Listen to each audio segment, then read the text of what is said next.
নেপাল ও ভুটানের উৎপাদিত জলবিদ্যুৎ ভাগ করে নেওয়ার জন্য একটি দক্ষিণ এশিয়া গ্রিড তৈরির আহ্বান জানিয়েছে অন্তর্বর্তীকালীন সরকারের প্রধান উপদেষ্টা ডক্টর মোহাম্মদ ইউনূস। বুধবার বাকুতে জলবায়ু সম্মেলনের সাইডলাইনে সোশ্যাল বিজনেস গ্রুপের সঙ্গে এক বৈঠকে তিনি আহ্বান জানান। প্রধান উপদেষ্টার প্রেস উইংসে পাঠানো এক বার্তায় বিষয়টি জানানো হয়েছে।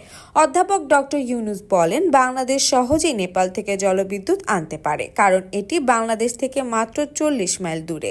নেপালের জলবিদ্যুৎও সস্তা হবে। বাংলাদেশ, ভারত, নেপাল এবং ভুটানকে দক্ষিণ এশিয়ার গ্রিড তৈরি করার কথা ভাবতে হবে।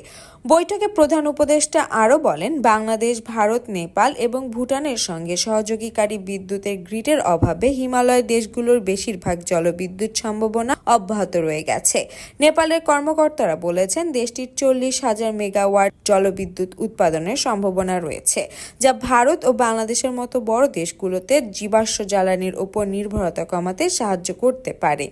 তিনি বলেন, পানি আমাদের প্রধান পরিবেশগত সমস্যা। আমাদের এমনভাবে পানি ব্যবস্থাপনা করতে হবে যাতে এটি প্রকৃতিকে সমর্থন করে। এ সময় অধ্যাপক ইউনূস অন্তর্বর্তীকালীন সরকার সংস্থার উদ্যোগ এবং জুলাই-আগস্টের গণ অভ্যুত্থান সম্পর্কেও কথা বলেন।